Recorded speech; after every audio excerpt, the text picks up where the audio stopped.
Hello everyone, and welcome back. Last time on Star Trek Resurgence. We're grateful you were able to come fill our first officer vacancy at such short notice. But my understanding is you need a steady supply of duridium to keep your cell structure stabilized. Two previously peaceful and otherwise non-aggressive civilizations now find themselves on the brink of all-out war. Nice work, Carter. Nothing to it, Millie. Now there's an old face I didn't expect to see again.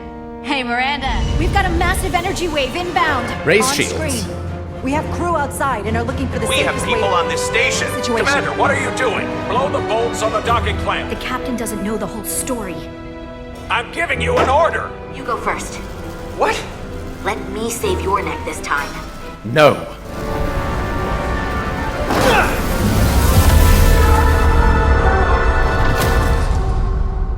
It was the right decision. Respectfully, Captain, I made the right choice given the You information I had. disobeyed my orders. And not just in front of the bridge crew, but the starbase staff as well. But you were wrong. You weren't on board and you didn't have all the information. So I made the right decision for the ship. Put your ego aside and trust your crew. Trust me.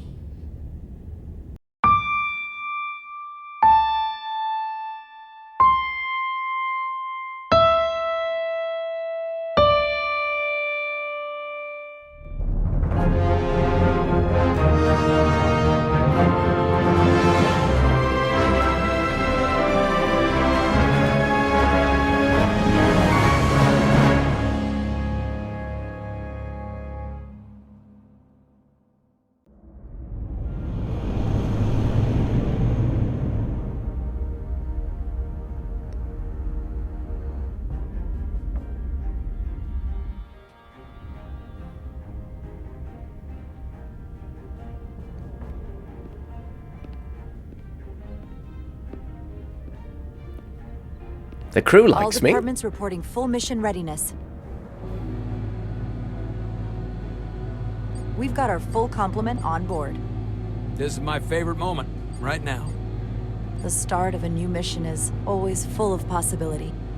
The Orion Syndicate could sell it as a drug. Don't let the Admiralty hear you say that.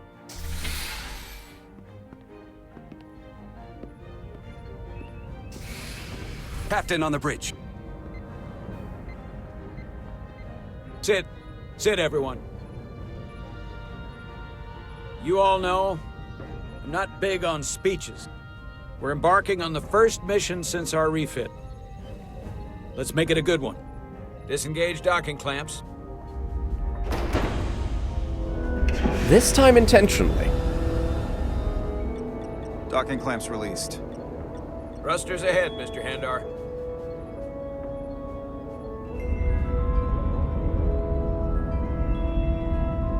My bloody nose!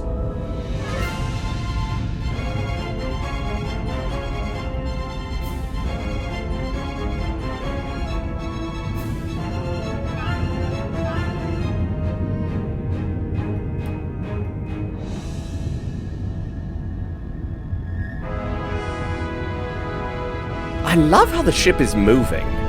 You really feel the size of it. Never mind. Whatever that is, I don't know what that was. I didn't like That it. should do it. Set a course for the Hotari system. Prepare to go to Warp 8. Aye, Captain. You know what? You take this one. Me?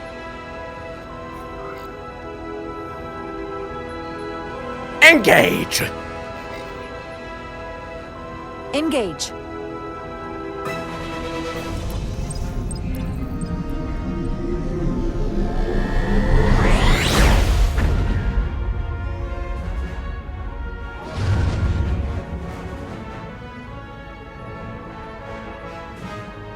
Simple, but effective.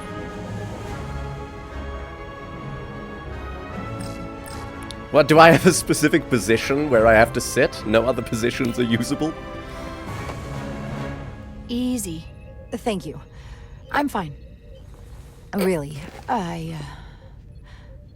You don't look so good. Oh no. Are we low on deuterium? No, Ah! I'm gonna die. I'm gonna die. I'm gonna die. Is it Duridium? I have to get to sickbay. Go. Emergency transport. Oh no, we're too proud for that. We'll walk ourselves. Doctor! Commander, Doctor! help me get her inside! At least it's carpeted.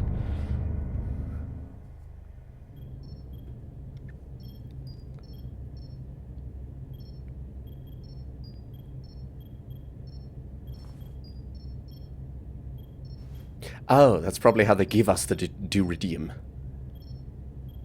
Well, that was quite a scare. A few minutes more and it would have been one of the shortest tenures on record for a first officer. Is that the engineer that was out on the hull? That storm did a real number on him, but he'll live. Just needs rest. You Looks a should lot worry like- about yourself. Your duridium levels got dangerously low and destabilized your cell structure. This is definitely one of the more memorable first days I can think of. My name is Dr. Aram Duval, Chief Medical Officer. Duval. To be honest, I've never met a Kobliad before. You're... Rare. I know. I was going to say special.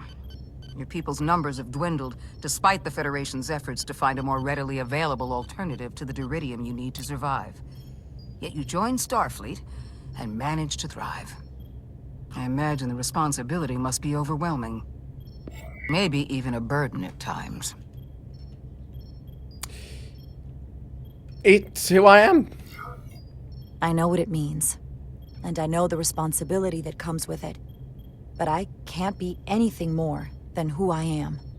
And if someone has a problem with that, or expects something else, then that's their problem, not mine. That's exactly right.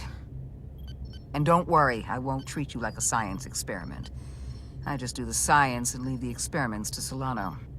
You don't agree with his methods? I don't agree with his definition of acceptable risks. Not when the lives of your crew are at stake. My professional opinion is that the accident took a toll. More than he's willing to admit. He's overstressed, operating in the pressure cooker of his own mind. Which is never a good headspace when the lives of your crew are at stake. What concerns me is that now he's even further away from the thing he's been chasing his entire career. Breakthrough discovery. The major innovation. Something he can put his name on. The first officer's first duty after To the Truth is to protect the crew, in part from the captain. No, damn it. The more the time passes and the further out of reach it gets, the more risk he'll be willing to take. I hear you. But that's my job, isn't it? To make sure that doesn't happen. And we don't lose sight of the bigger picture.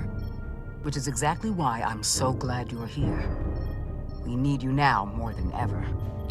And I have to give you credit for what happened on the bridge. It took guts to defy a direct order. Huh. I guess word travels fast around here.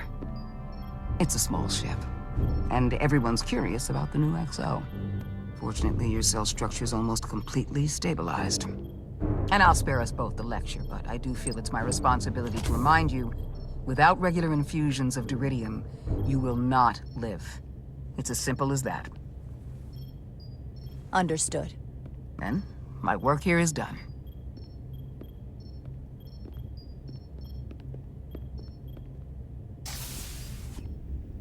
Lieutenant Bedrosian. I came to see if you were okay. I was gonna say, it looks a lot like Voyager's sickbay, and I guess the Enterprise E's sickbay, which was a reuse of the set. Except in Nemesis, where it is a different set, for some reason. Oh, I guess Voyager had ended a while before that. Like 2 years? So they wouldn't have had the set available, so they... okay, whatever. Anyway, standard set for this era. We were all pretty worried on the bridge. No one knew what was happening. Thank you for the support. I'm feeling much better. Thank you. It's just part of who I am. You don't have to explain to me. I understand. I'm just glad you're okay. You trusted me earlier with the shields, and I appreciated that. I want you to know that I have your back. Thank you.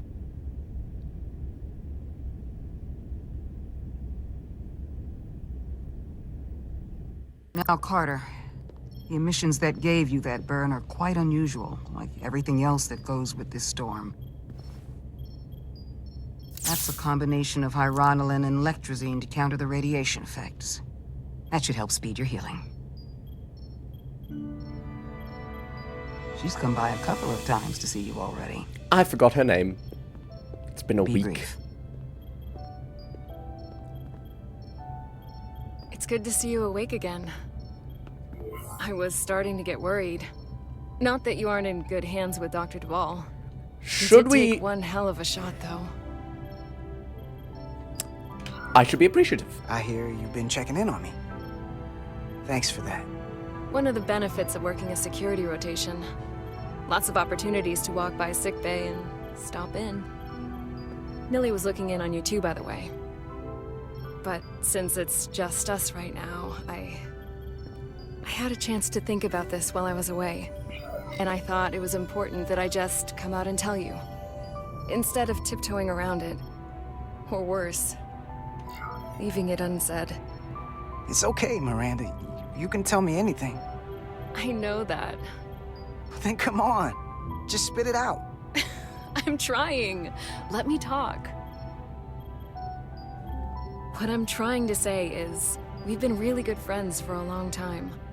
But I got back here and I couldn't ignore it anymore. I want to see if there's more between us than just being friends.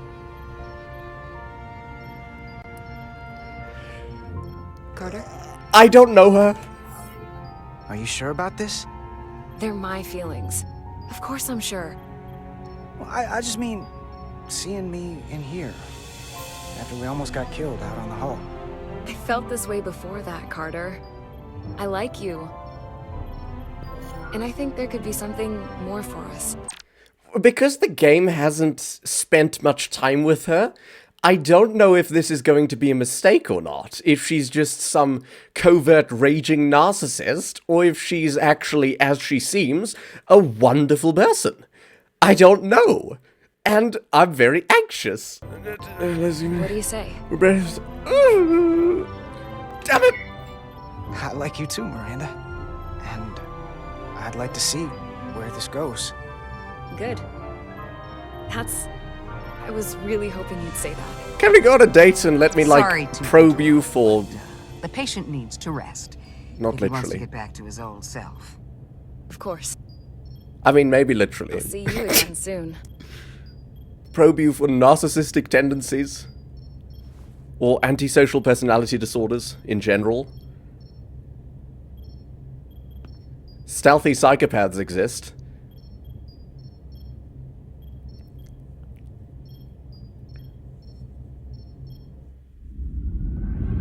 Cast adrift. Approaching the rendezvous point outside Hotari space. Helm, bring us out of warp. Dropping to impulse. Ionic interference surging, Captain.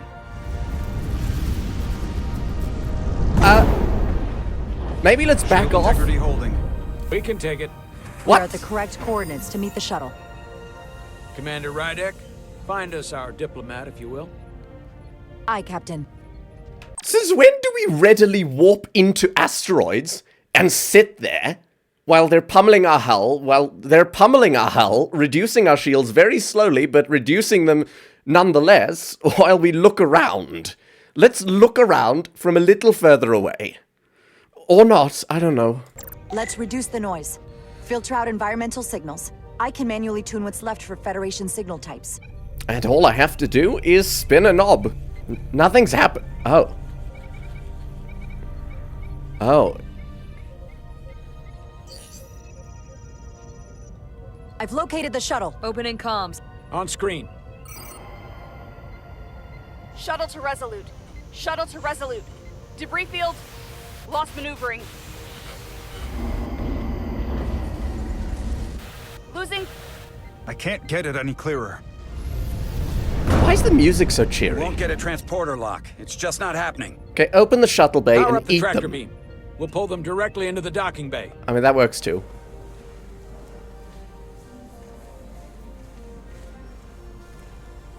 Diaz, you good to run the tractor emitter? Yes, sir. You sure? I'm sure. What, do I use my face to use the tractor emitter? Yes, I'm sure.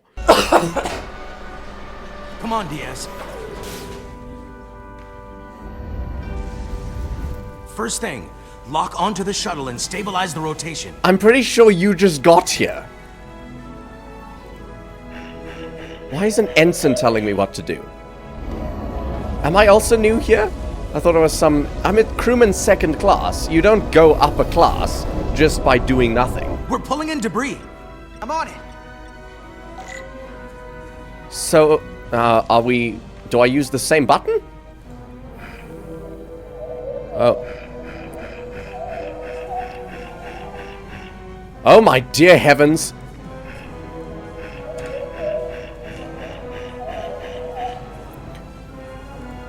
Go. Using the tractor beam as a repulsor beam in this case.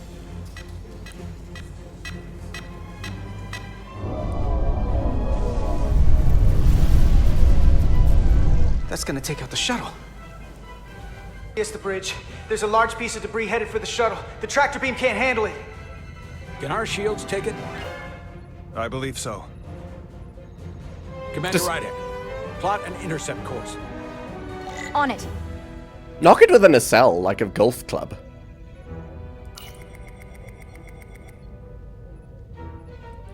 What am I doing?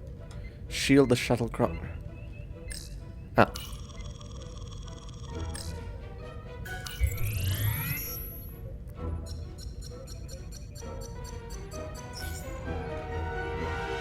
Here we go. Maneuvering thrusters bearing 53 Mark 17. 200 meters on an intercept course. Maneuvering. Seems about right. Got it. Whoa! Someone's working hard on the bridge. I feel like using a nacelle would have looked cooler. Just swinging the ship around and bah!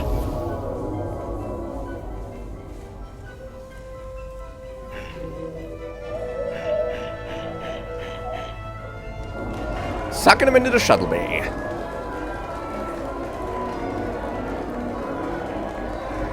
Why are the impulse engines blue?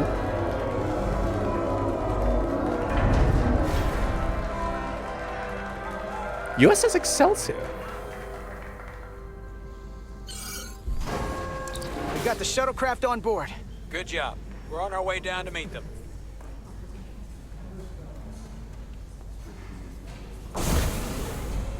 Shouldn't a medical team have been on standby?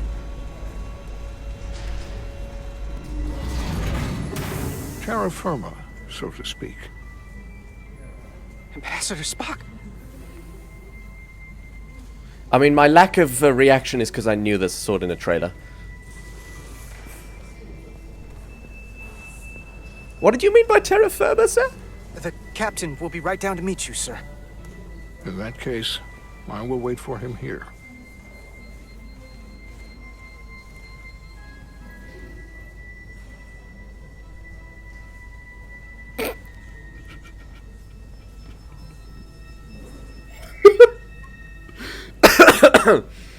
Sorry for the rough landing.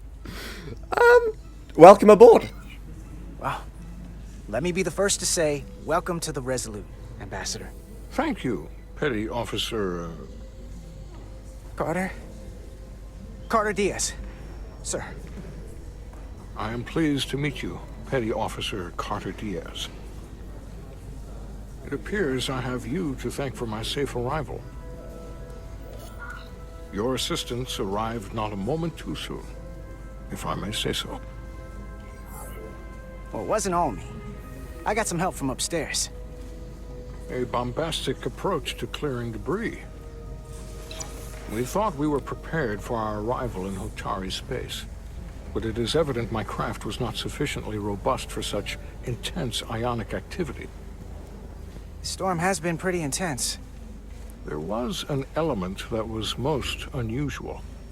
Before you came to our aid, our maneuvering thrusters and impulse engines were rendered inoperable. So we attempted a short traversal at warp speed, only to find that we could not achieve warp at all, even though our diagnostics computer showed no faults or anomalies. What do you make of that? When all indications say that warp speed is possible, but in practice, we find it is not. I mean, the storm is full of surprises. Well, this storm is one of the strangest phenomena we've ever encountered. It's disrupted other systems. Who knows what it might do to a warp drive? Yes, it would seem further investigation is called for. Take readings, run some additional diagnostic checks, and we'll get to the bottom of this. Quite logical, Petty Officer Diaz. Thank you. Ambassador Spock. Excuse me. I'm honored to have you aboard. I'd like to get right to it. We're already behind.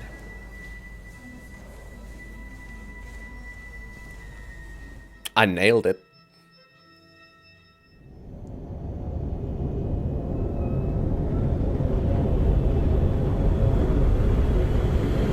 A provocation to war. Oh, I think this is about to be the scene from the trailer that I saw.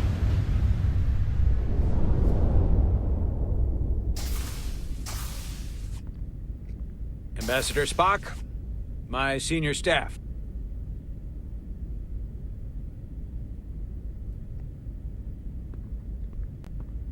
It's not every day that a captain gets to welcome a Starfleet legend aboard. You flatter me, Captain Solano. But legend implies the past tense, whereas I am very much focused on our present circumstances.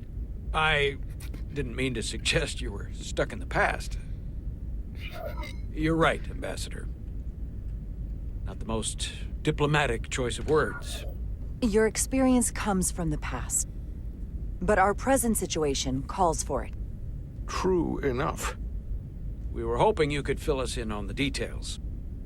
We got the basics from Starfleet. Two formerly peaceful neighbors are now on the brink of war. Indeed, and the tension between them grows fiercer by the hour.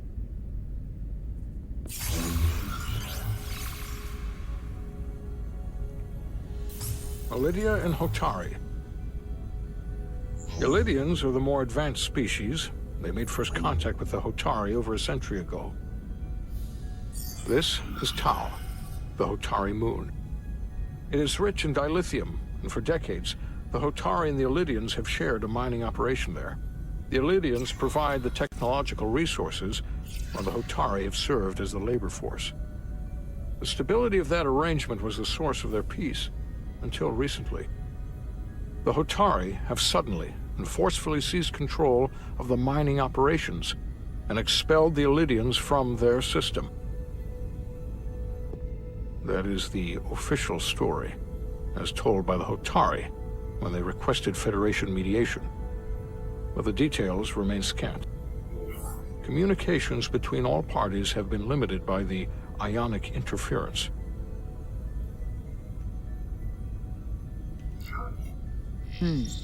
Have the Alydians retaliated against the Hotari? Or taken any action against them? Surprisingly, they have not yet responded in kind. And they were open to a Federation presence. But it is unlikely the relatively primitive Hotari forces would stand a chance against the Alydian fleet in open war. Left unchecked, this conflict will result in more bloodshed, which is what we are here to prevent. And the dilithium trade hangs in the balance.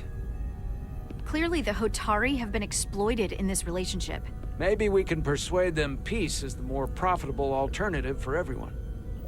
They both profited from the mines. And for the Hotari, something is better than nothing. Peace is our objective, after all. That is correct. We can call it profitable or mutually beneficial, but at the end of the day, the Hotari are still being exploited for their own resources. True peace is not merely the absence of war.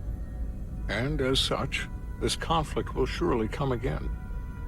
Neither the Alydians or the Hotari are members of the Federation, so we can't make them do anything. There is an additional complicating factor I should mention. In the past, the Federation has relied on the Alydians as a source of dilithium. That certainly changes things. Federation sources its dilithium from a lot of places. Yeah, and this is one of them. Starfleet does have a habit of looking away when it benefits them. So we've already played a part in this. Unfortunately, that is indeed the case, Commander Rydek. We're morally obligated to make this right. Hold on. Our only obligation is to negotiate the peaceful resolution of this conflict. Given the Federation's involvement in the Alydian dilithium trade, Captain Solano and I must make every effort to appear neutral in these negotiations. What worries me is if this whole thing unravels, and we're at the mercy of the storm at less than full strength. We can't let it come to that. Considering what the Ion Storm has done to our ship, and the Ambassador's shuttle, we have to assume the Alydian fleet has had problems with it as well. This recent surge in the energy disturbance temporarily levels the playing field. Commander Westbrook is correct. The energy anomalies around the Hotari systems have been noted in the past. But they have never been observed on the orders of magnitude we have seen in recent weeks.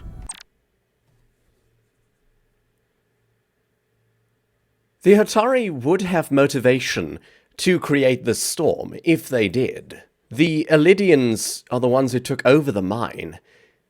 The Alydians would be the ones who would have created the storm if it was created. If it's keeping the two sides talking instead of shooting at each other, that actually helps us negotiate a peace. And we'll take advantage of that as long as it works in our favor. And when it doesn't? All the more reason to learn as much about it as we can while we are here. We do not want to be caught unprepared, should the energy anomaly continue to fluctuate. So I trust we understand our circumstances. We're operating on a strict timetable here, and we're going to be leaving for the negotiations shortly. Commander Westbrook, I want you to leverage our systems to investigate the anomaly from here while we're gone. Aye, Captain. Thank you all. Dismissed. I want to speak to both of you privately.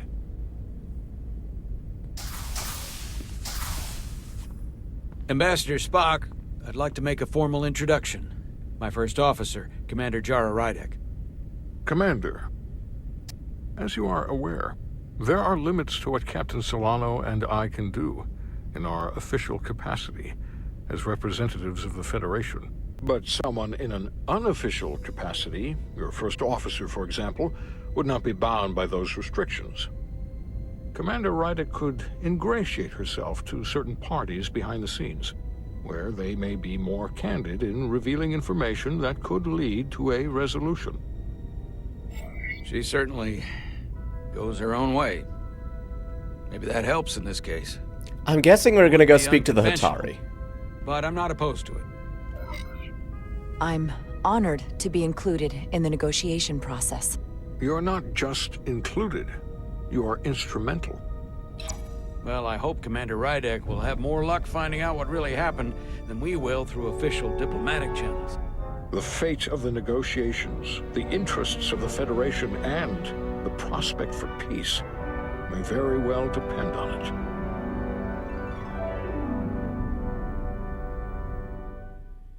It is a bit fishy. One side providing equipment and the other side providing all the labor.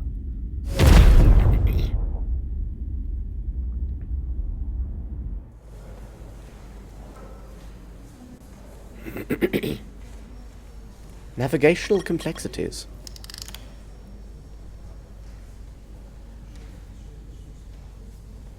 What's his name?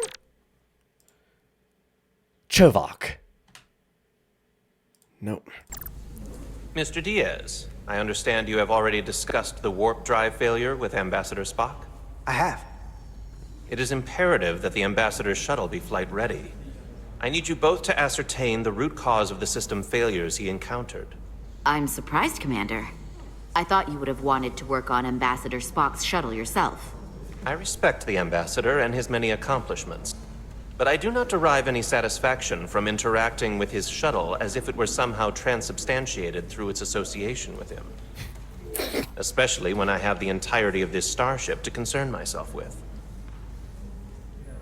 I am not the chief engineer of this shuttlecraft. When you look at it logically, yes, it is just a shuttle. No different than any of the others. There is plenty that is different about it, and that is what you are to investigate. But please limit your findings to observable scientific phenomena. We'll try to restrain ourselves. Then I will leave you to it. I'm starting to think he's not just Vulcan, he's also a little bit of a prick on top of that. Oh, bloody hell. Make note of any abnormalities in your report. Carry on. It seems like he's warming up to us. Yeah. Even Chovok has to look at that face and know you've earned some real respect. And I have to admit that I owe you one. You were right to make me go first. I don't know what I was thinking. You did the smart thing. You pulled me out of trouble how many times? Call it even.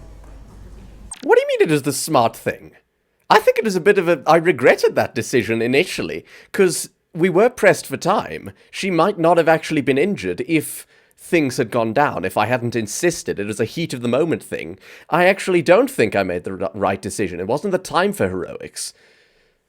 Okay. At the very least, maybe I can track down that bottle of Saurian brandy you're still on the hook for. But first, we have work to do. I'm getting cold. Is this branded? Is this a brand? It is. You can't see all of it. It's fine. Not like anyone's gonna think I'm being sponsored.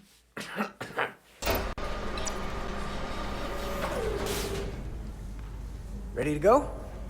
All set. Let's run the diagnostic. Yep, diagnostic. Whoop. Are you kidding me?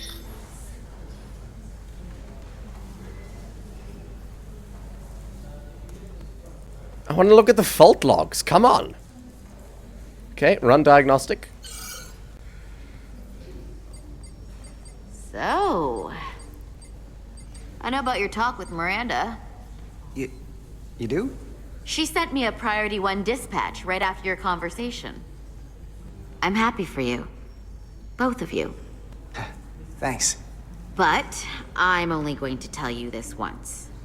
Don't screw this up. Because I would be very unhappy if you tried this out and then, I don't know, 6 weeks or 6 days later, I have to start splitting holidays between the two of you.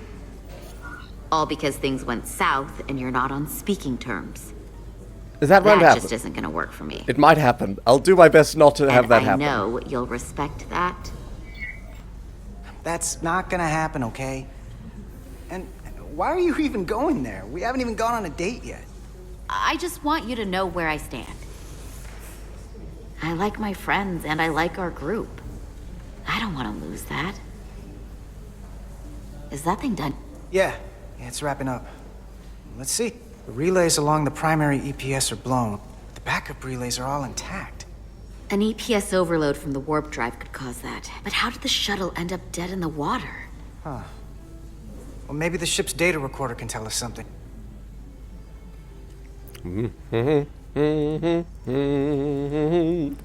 Just tickling the little diagnostic panel.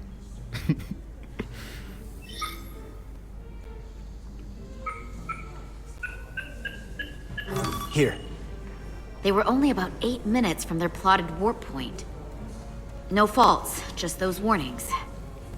What are they?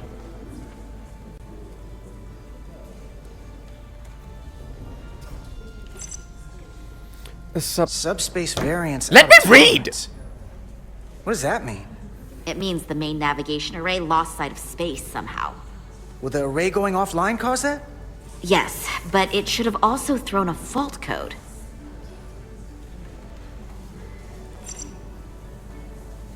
There was a complete warp cascade failure.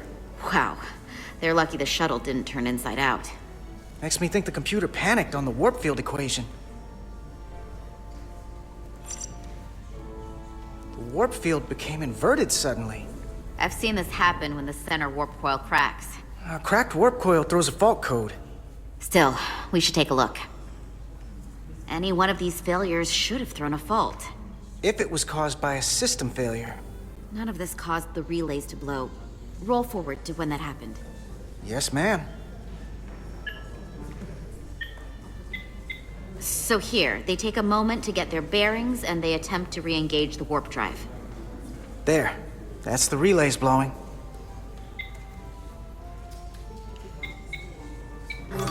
And look, there's another warp system alert. They're all the same. Subspace variants out of tolerance, or warp inversions. Finally, there's a complete warp cascade failure. Then it's one of two things. Either a warp coil is cracked, or the navigation array is offline. That makes sense. Divide and conquer. You want to check the warp coils or the navigation array? I'll check the other. Let's not overcomplicate this. One of these systems is likely broken. I know what one of those I'll is. check the nacelles for a cracked coil.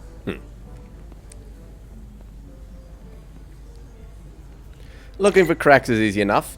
Whoa. Biological scan mode. How did I get... Oh, right. Q and E. Radiation scan mode. Chemical scan mode. Radiation? Is this... Hold on. The leading coils show evidence of routine maintenance to repair microabrasion from neutrino interactions. Chemical scan?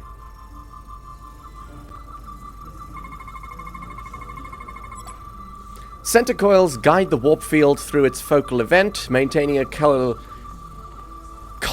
thrust vector. No fractures detected. Fantastic. Are there aft coils? It said those are the center coils. Why is one chemical and one radiation? What? In the standby state, warp coils produce a residual electromagnetic field, no deviations detected. I see. Oh. I checked every coil on the port nacelle for imbalances. If any coil in either engine were cracked, I would have detected it. So, it must be the navigation array. Except it's not. Checked and double-checked. Well, the readings don't lie. Here comes the security detail for the way team.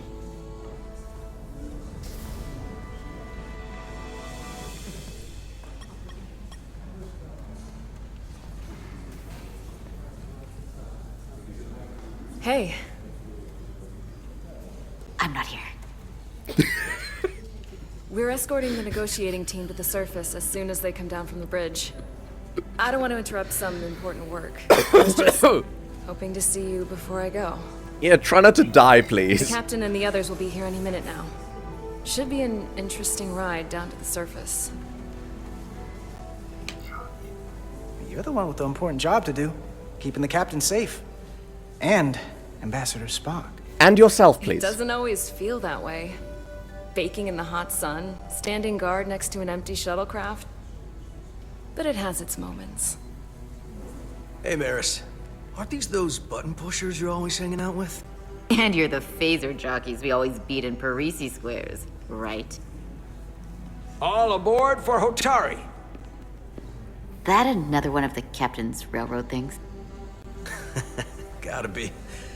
I just usually zone out by the time he gets to the whole, steam engines were the warp drives of their day part. Catch y'all later. You don't want to miss your train. I do have to go. Don't die. Not gonna lie, I'd rather not leave right now. Oh, this might be a gamble.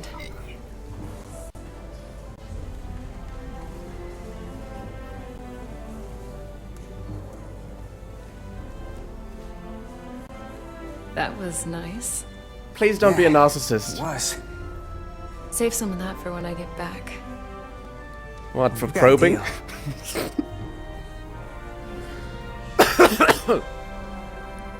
Please don't die.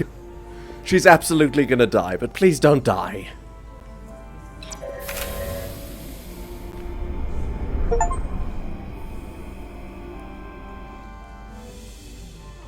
Etzelarda Diaz. If you could float back down to reality, we still have a ways to go. All right, where were we? So, the warp coils in the navigation array are fine, but the nav computer doesn't seem to think so. I'm out of ideas short of Computer field stripping the diagnostic. shuttle from bow to stern. You wanna take this out of the shuttle and throw it on the bench? Oh, real hands-on maintenance. I like it. Okay, the nav computer is patched into the ship. The ship's computer can double-check our work. If the shuttle's nav computer... It might be this was sabotaged. There's a computer virus sitting in that computer. It's going to get into the ship, and then we are going to be screwed. It's putting out false data. We'll know it. Let's run through the shuttle's logs again. Running now.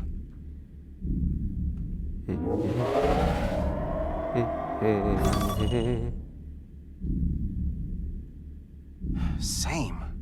Warp field inversion and a cascade failure. However, the Resolute computer doesn't show the same subspace variance. We're in the same conditions that the shuttle was in when it failed. Why wouldn't the ship's computer get a matching result? What if the subspace variance was a momentary occurrence? That's a possibility, and it would explain why the simulation under our current sensor readings failed to reproduce the issue. But a subspace anomaly strong enough to cause a warp field collapse would leave graviton ripples for days. Let's run with the momentary subspace variance theory for now. Roll forward to the shuttle's attempt to re-engage the warp drive. We need the conditions of space around the shuttle at the moment of warp failure. Resuming simulation.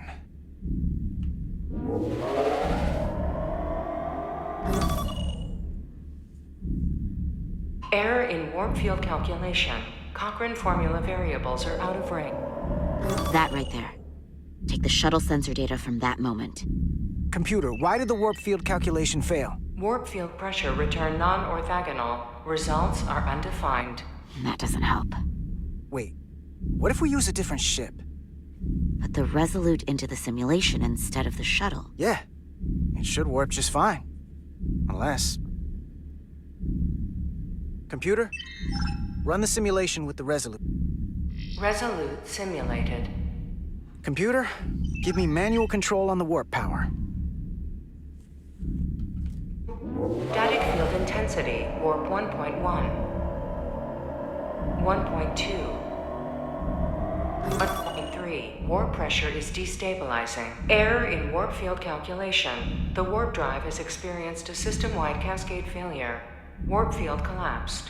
Subspace variance is out of tolerance. Cochrane formula results are undefined. Bingo. What-o? The same moment when the shuttle failed to warp, so did the ship. Whatever happened to the shuttle just happened to us. The Resolute will not sustain warp. We can't leave Hotari space.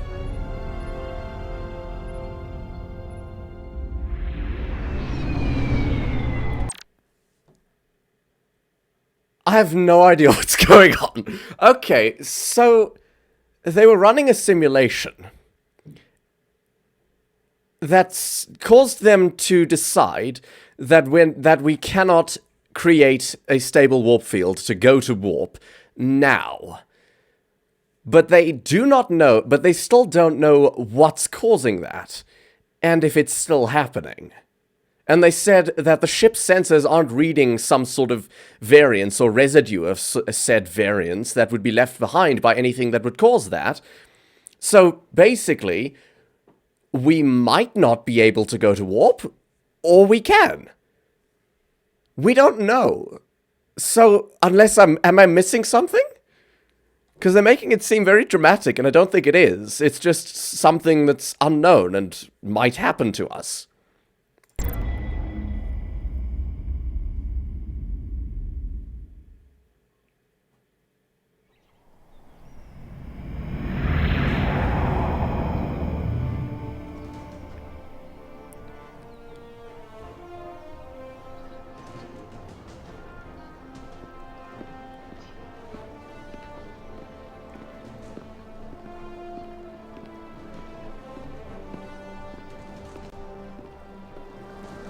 What are they called? The Hakona? Ambassador Spock, Captain Solano, welcome to Hotari. We are honored you've come. My name is Tylos Altaris, Minister of Diplomatic Affairs. The honor is ours.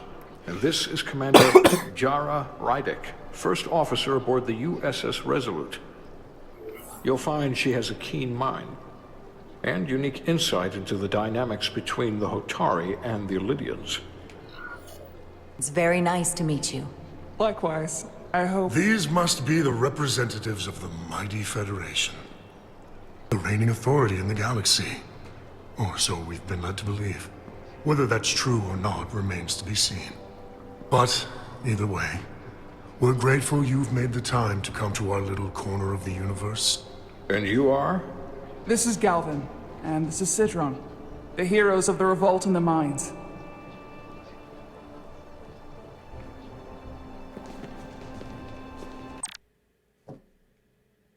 Did my ADHD completely screw me over?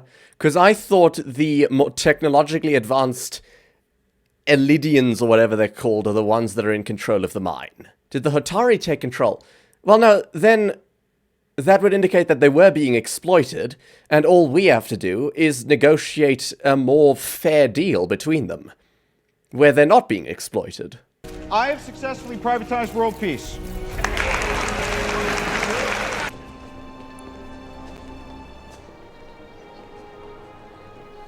Let's hope this is the last time we ever have to come here. Okay, they're a bit mustache twirly and villainous. I'm hoping that they're gonna play into that and do a twist where they're actually the good guys, because, I mean, it's a bit much right now. If you'll excuse me.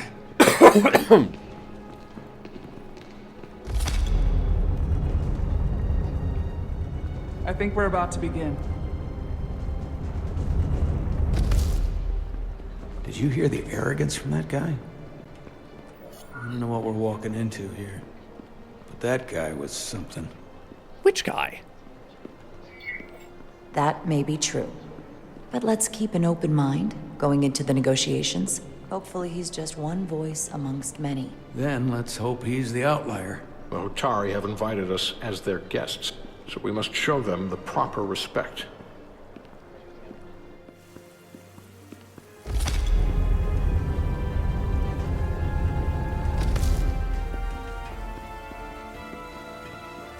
Okay, I'm gonna watch the briefing back and take in this information again. The Hotari are in control of the mines, and they have asked for our mediation. The Alydians are mustache-twirling villains who are pricks and have been exploiting them, leveraged their technology.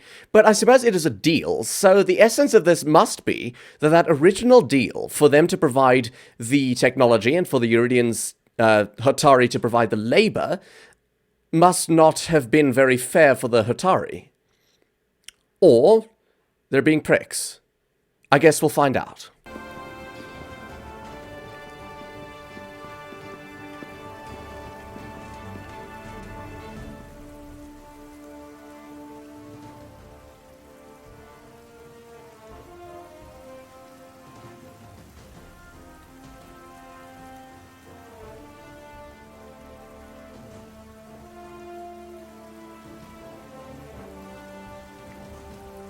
To bow or not to bow? Deference? To bow? They requested us.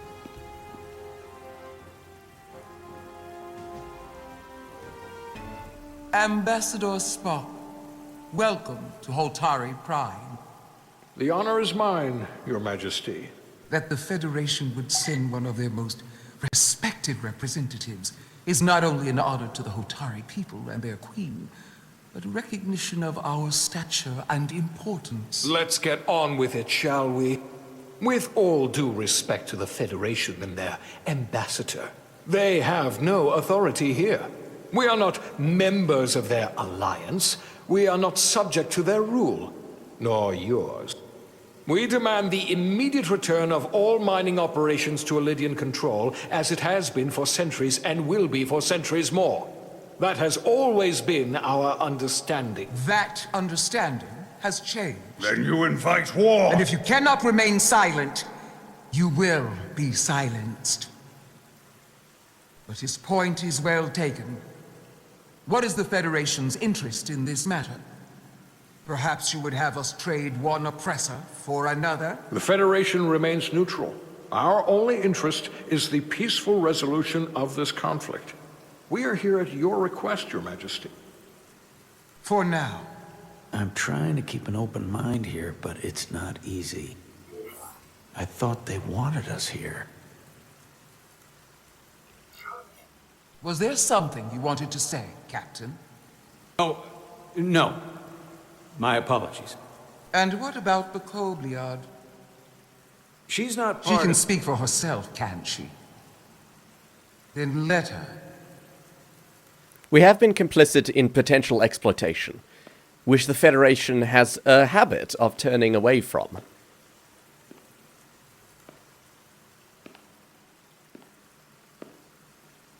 I don't think climbing the steps was necessary.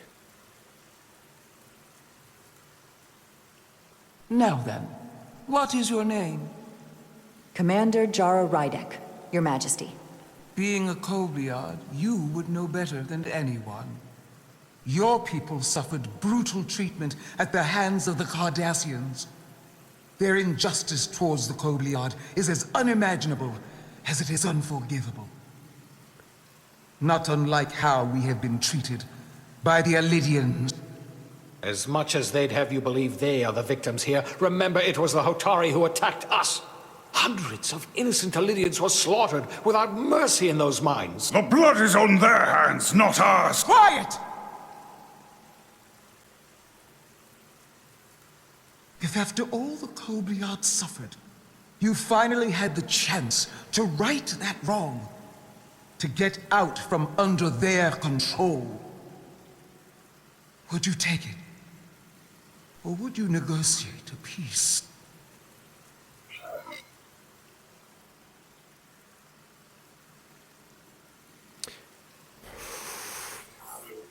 I can't speculate on something that never happened, Your Majesty. Sadly, that opportunity never came for the Kobliad.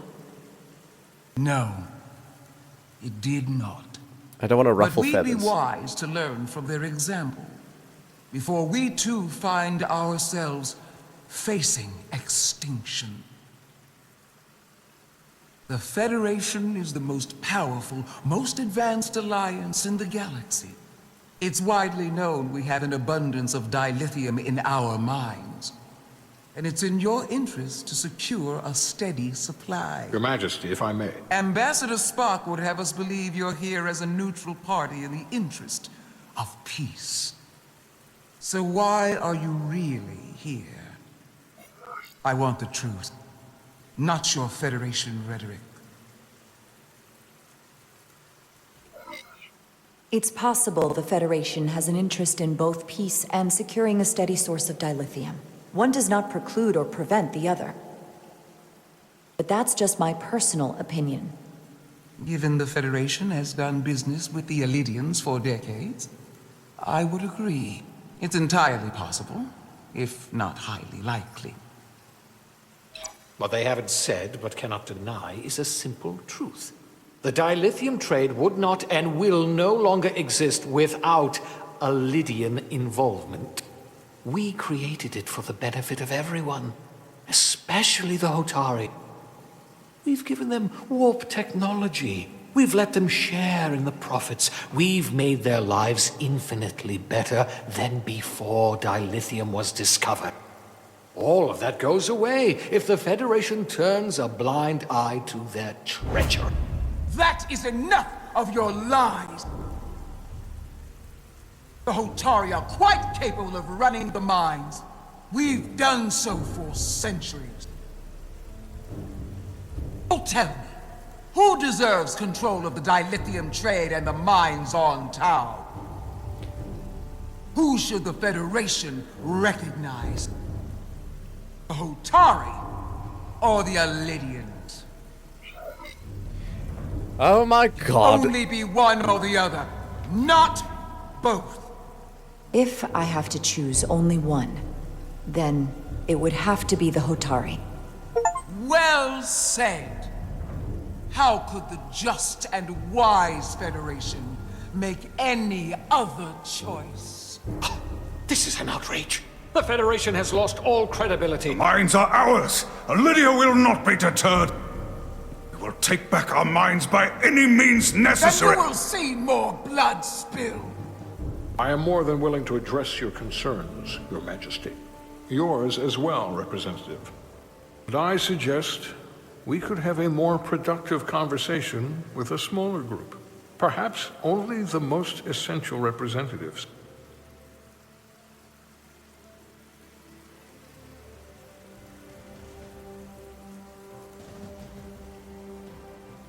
I suppose there is some sense to that.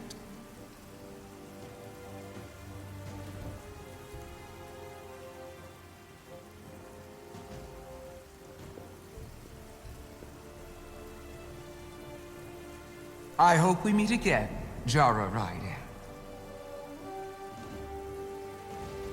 I was making my determination based on just surface level information.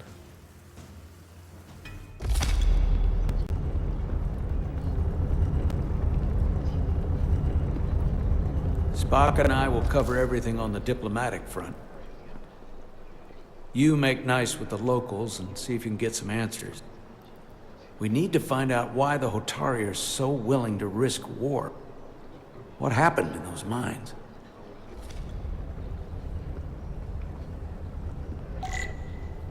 She compared the Alydians to the Cardassians. Either that's exaggeration, or they're effectively the Bajorans in this situation. And the Kobliad, apparently. Okay, there's no one behind me except guards. Let's chat with... Okay, those are also guards or something. Those are the Alydian delegation. Let's chat with the diplomatic minister. Commander Rydek, I'm encouraged to see the Federation supporting my people. I'm afraid of what might happen without your help. I'm glad to hear it. I just hope you're not the only one who feels that way. I apologize for that. These are unusual times, to say the least. Much is changing. For the first time in our history, the Hotari have the upper hand. We see ourselves as strong instead of downtrodden. New voices have risen up. Old voices shouted down. Galvin and Sidron have become national heroes. Now, they have the Queen's ear. Better or worse, depending on your perspective. I take it they're against a negotiated peace with the Alydians. Heroes tend to want more of what made them heroic. If it were up to them, they'd wage all-out war and bring ruin upon us all. My fear has been that the Alydians will launch an attack and crush us. You've seen their starship, no doubt. They could have retaken the mines whenever they wanted to, but it never happened. And as strange as this may sound, I'd almost say they're afraid. I just don't know what they're afraid of. It's still the same bluster and bravado you would expect from them. But the Federation? No teeth, like they're afraid of what might happen. Was it for fear of the repercussions, once the Federation became part of the equation? Possibly. But I almost want to say this was from the very start. Before engaging the Federation was even on the table.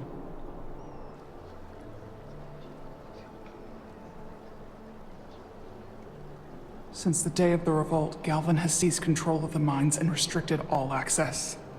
No one's allowed without his personal authorization. And they've taken over a section of the palace with... I'm seeing some similarities with, current affairs. And with the downtrodden people, there is a tendency to become desperate, and desperate for a savior. And sometimes that savior is a prick, but that doesn't make the oppressor any less of a prick. So just, the objective is to get rid of the pricks, and do this nicely. Just as much secrecy and security. I'm told it could be something they brought back from the mines. I've made inquiries, but everyone pretends it doesn't exist. I strongly suspect they're hiding something. What do you think it is? I've heard rumors it's some sort of ancient artifact, but I haven't seen it myself. How can we know?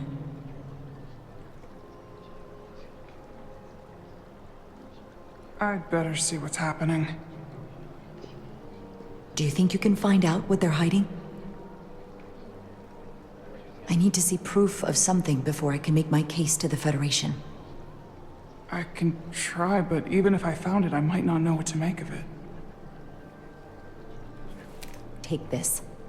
You can use it to capture whatever you find, and then send it to me.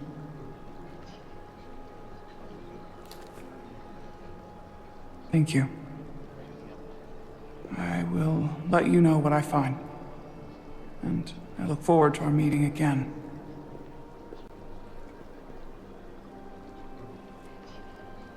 So they're the pricks. The oppressors are the pricks. And we are the little people trying to find out what's happening and avert bloodshed. Let's see what they're up to. Jolan True. Commander, I'm glad you've chosen to side with the Hotari. I knew the Federation would see through the Alydians' baseless claims and protect the interests of my people. To be clear, I'm not on either side of this conflict. Our only interest is peace. I will keep that in mind. I assume you were there, the day the mines were seized from the Alydians. Not seized. Reclaimed. And restored to their rightful owners. Yes, I was there. We had to be decisive. Before the Alydians could even realize their worst nightmare was upon them. I'm curious why the Alydians haven't fought back. They have the ability to retake the mines anytime they want. Ability is one thing. Courage is another. The Alydians know any hostile action on their part will not end well. They respect one thing above all else, and that is force. The greater the force, the more certain the outcome. Any talk of making peace is just that, and worth little without the strength to secure it. Which makes me wonder about your ship, the Resolute. Undoubtedly the Federation's finest warship. Ready to contend with anything the Alydians might have in store. It's a frigate. I mean, it can probably match the Alydians, but finest warship? It's pretty alright. It's, no Defiant. Or is that not true? Maybe I've misjudged it. I wouldn't say state-of-the-art, but the Resolute is plenty capable and can hold its own against just about anything. Let's hope so. Because at the moment, it's the only thing preventing them from wiping us off the map. Sidron. A pleasure meeting you, Commander. I'm sure we'll cross paths again. He seems nice enough. Sorry, I couldn't help but notice you were speaking with the Hotari this whole time. I figured in the interest of fairness, I should offer another perspective. I was getting to it. I'm probably not telling you anything you don't already know, but these negotiations rely on the Federation's neutrality, as does any hope you might have for a supply of dilithium in the future. So, why you would choose to side with the Hotari escapes me. Stop swinging the fucking carrot in front of my face, you piece of shit. Without Alydian involvement, there is no dilithium trade. But clearly, you weren't aware. We are and will remain completely neutral. Our only interest is the peaceful resolution to this conflict. As is ours. Of course, the question is, at what price? Major Salit Arminta, Special Attaché, Alydian Armed Forces. Pleasure to meet you, Commander. Major what? I have my issues with the Hotari, but I have to give them some credit. They know how to seize an opportunity. inciting an uprising the same day as a massive once-in-a-lifetime ion storm. Our assumption was that this storm was just an anomaly. Yes, a very convenient anomaly. At least that was what we were told. Of course, I wasn't there. But who am I to say otherwise? You should know better than to believe everything you're told. Well, the official story is that it was the storm that enabled the revolt. How else do a bunch of unarmed, unorganized miners seize control of an entire moon, much less thousands of mine? But I've talked to people who were there. He's using dehumanizing language. He said bunch of. He could have said group of, or mine workers. Didn't have to say bunch of.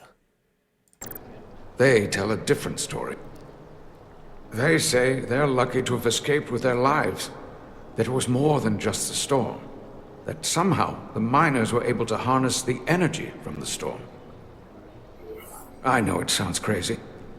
I'm not even sure I believe it myself. But that's what they said. You just answered your own question. How do a group of miners do something that in theory can't be done? That's how. Harnessing the storm. But even if it's true, how does that even happen? You tell me. If you'll excuse me, Commander Ryder. Goodbye! Dehumanizing being a poor choice of words, but, I don't know if there's an equivalent. Objectifying? Does that work? No, downgrading... I don't know. Dehumanizing. What exactly am I doing? Oh, I didn't see the objective thing. Hold on. Report your findings to Captain Solano. Right. Appreciate? Soothing. Okay. Fantastic. Can I also appreciate the view? Such rough terrain. No wonder the Hotari are so tough. I probably shouldn't waste time. Okay.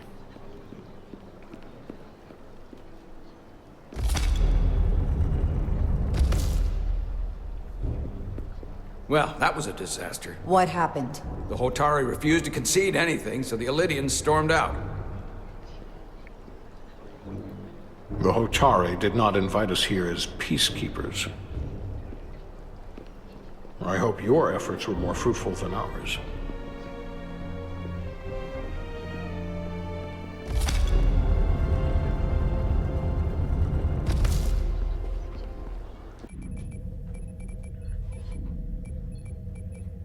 Gravitational harmonics failing to resolve.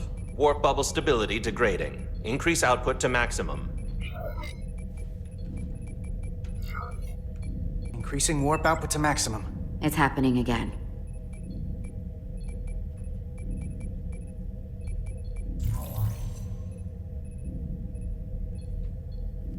It is evident that presently, the Resolute cannot achieve warp propulsion. Since our diagnostics rule out any problems with our warp systems or anything about the ship. I'm going with computer virus inside the computer of the shuttle. It was sabotaged by the Alydians. The problem appears to be the fabric of space itself. Space itself? You're saying something about this region of space prevents warp travel? Prevents it, or can't sustain it. However improbable, that appears to be the case. The storm didn't stop us from leaving space dock and traveling here. But could it still be causing this interference with warp travel? We must follow sound investigatory principles. Do not let an assumed conclusion drive your analysis. Sometimes we need a little inspired thinking, Mr. Chovak. Captain Solano is on his way back from the negotiations, and I want to have some answers for him when he gets here. Indeed. Given the facts at hand, we may be able to deploy subspace probes around the ship to construct a clearer picture of the phenomenon. Around the ship. I'll prep a shuttle.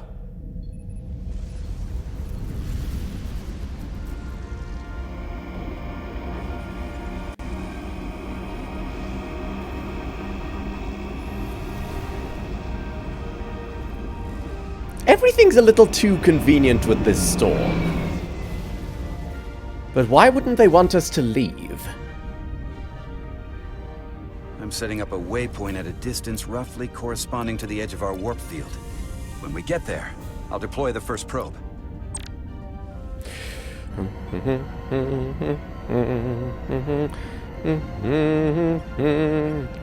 Excuse me, I didn't hit anything, you little prick. Commander Westbrook, the Resolute systems are calibrated to receive the probe's readings. We are standing by to reproduce the warp field collapse after the first probe is deployed. Thank you, Mr. Chovak. We'll be in position shortly.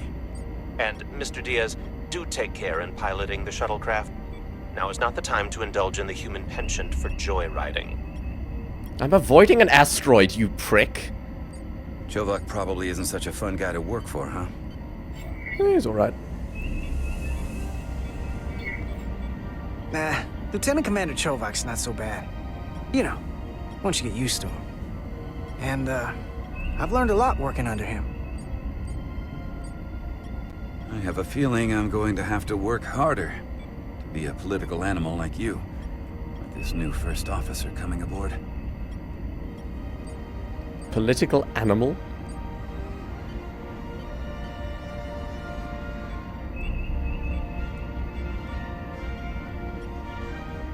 Ah! Everything's fine. Just flying through a donut. This is far enough. That's the edge of our warp field? That's massive! Transporting the first probe into position. Don't we have torpedo tubes? Micro torpedo tubes? Westbrook here. The first probe is deployed. Understood. We are reading it. We are about to replay the simulation.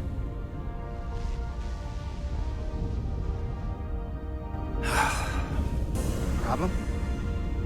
I just can't get a handle on her. Commander Rydek. She rejected my plan to use a deflector pulse against the storm surge. But on the other, she did listen to my advice and use the whole polarity trick to get you through that excursion alive. I'm not saying there's anything wrong with the new XO. I'm sure she's a fine officer, even if we don't see eye to eye. He's assuming Rydek has an agenda, which I do not. But she didn't go through what the rest of us did. You know that. And it's hard to figure out why she'd be the one Solano chose instead of, well, one of us. Well, Captain Solano likes her, and you trust the captain, right? I do. Yeah. I'm not sure if the transitive property is really applicable here, Diaz, but I catch your drift. Test is running. Warp field collapse in 3, 2, 1, mark.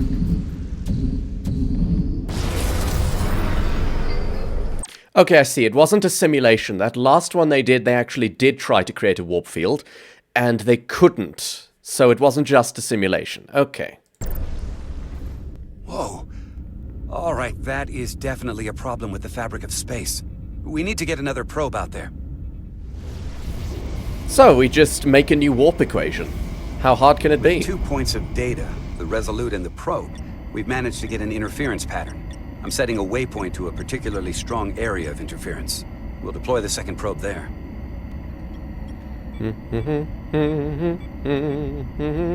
Listen, I'm gonna give you a piece of advice I wish someone had given me. Make sure you're never just one thing. And don't get so focused on what's in front of your face that you lose sight of the big picture. What do you mean? Before Rydek showed up, the captain pulled me into his ready room and told me he didn't think I had the people skills to be first officer. What a load of crap. I mean, if he'd said that about Chovak, sure. Is that why you're being so friendly to me? Politics? That would be clever, but I think you give me more credit than the captain does. You're all right, Diaz. And you've got potential. You're a capable engineer. You're good in the field. Keep up the good work, and who knows? A solid jack of all departments like you could be Commander-in-Chief of Starfleet one day. Hell, Admiral Jellicoe started as a shuttle pilot. And there are places to go in the enlisted ranks, too. You know, I'd be the best leader Starfleet ever had. Lower decks always have to fix all the problems Command causes. Maybe I just save everybody some steps. Well, don't forget about us little people when you're running things. Of course not. You gotta remember where you came from. I wish I could rotate.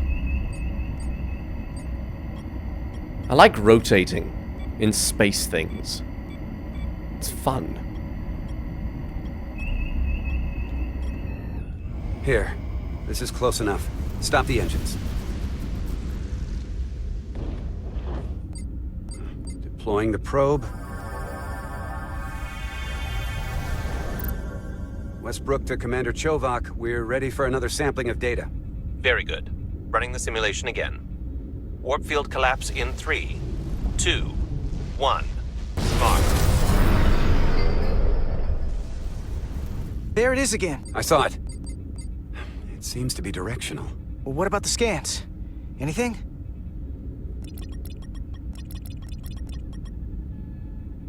Here's the readings in relation to our local space. We've got the Resolute, Hotari Prime, and the probes. All this interference is overloading the sensor buffers. We're gonna have to triangulate the sensors manually. Locate interference peaks. Ooh. Ooh.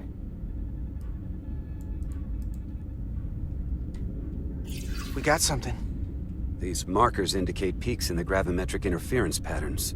Let's see if I can find some more.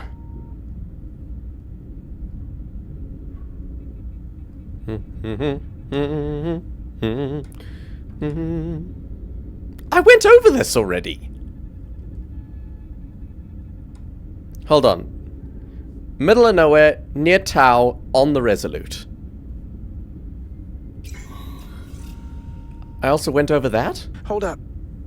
This is coming from the moon. A beam that blocks warp travel. Oh. Aimed right at us. Someone is doing this intentionally.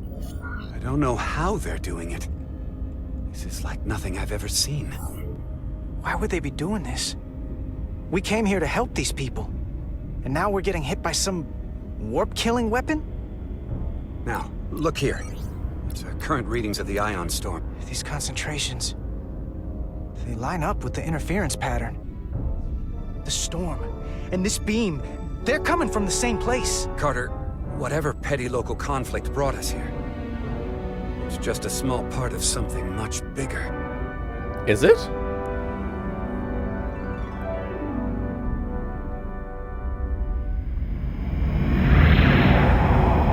Presently, we don't have an explanation for how they're doing this. But one thing is clear. This is no fluke. Thank you, Mr. Westbrook. I want a full briefing when I'm back on board. Solano out. A targeted weapon that inhibits warp travel. Coming from the moon Tau. That would explain the difficulties my shuttle encountered. More importantly, the tenor of the Hotari during the negotiations. And here I thought the Alydians would be the problem. Coming to peace talks in a warship. This wasn't supposed to be so complicated. I don't know why the Hotari wanted us here, but it wasn't to negotiate. Clearly, peace is not their intention. Then what is? Why go through this charade? Tylus, the Hotari representative, said she thought they found something in the mines.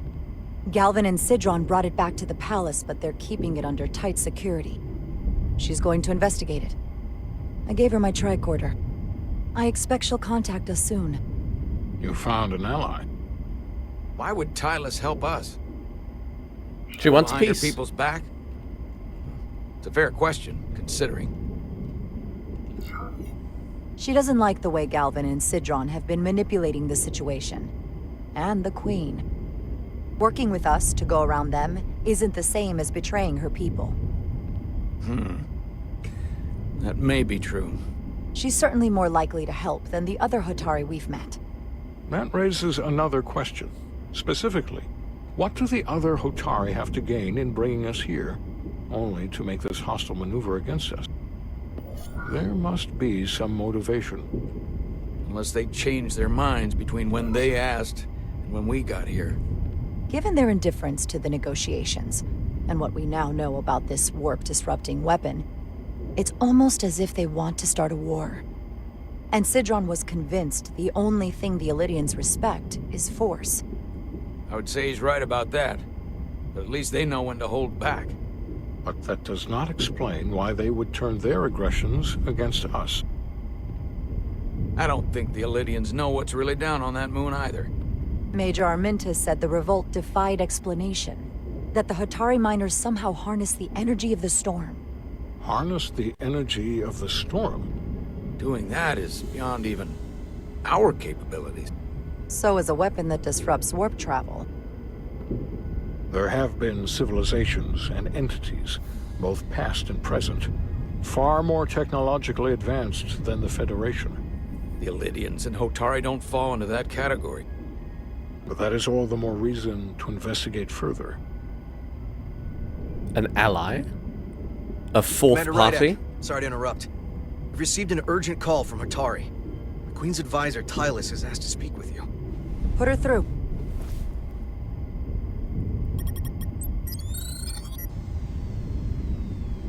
Alvin and Sidron are still with the Queen. I've enlisted help to gain access to the room they have under guard. I don't have much time. I'm not supposed to leave my post. It's only for a moment. I so appreciate your help.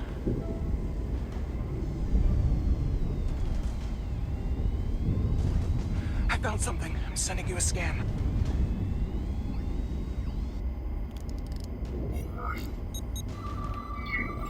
Got it. Tylus, if we needed to gain access to the mines on Tau, is that something you could help us with? I suppose it wouldn't be easy, but I have to go. Tylus. Can we reconnect? Sorry, Captain. We've lost all contact. We can only hope she escaped without harm. It was hard to tell.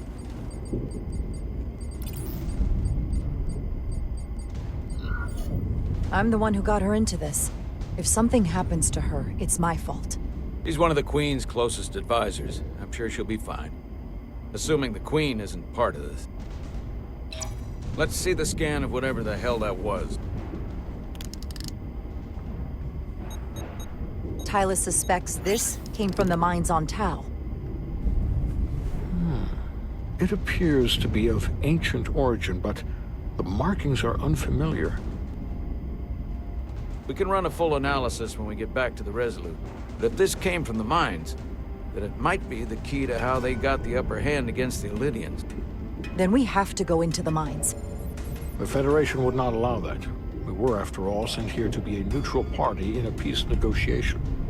However, we could demonstrate that the Hotari have acted in bad faith, which would enable us to investigate the mines on Tau with full justification. But of course, we would need conclusive proof before taking action. Otherwise, it could put us in a difficult position.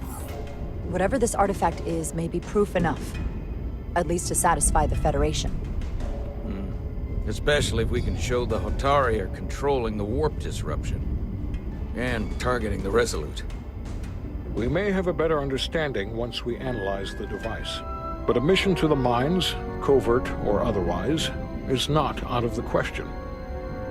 And I will handle the Federation. Cowboy diplomacy? As I was telling Carter, I want all the data I can get on this warp problem. And the negotiating team's shuttle has been recording data all the way back from Hotari. Even better than our probes. So pull the sensor and engine ISOs from the Melville when it sets down. Will do. I'll join you and Chovak down in engineering to run another analysis after the briefing.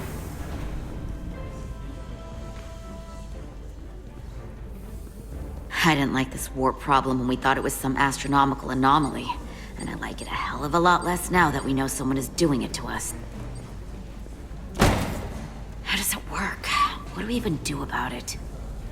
What do you say we pull these chips and find out? I'm not sure where to end this. Took some damage on the way.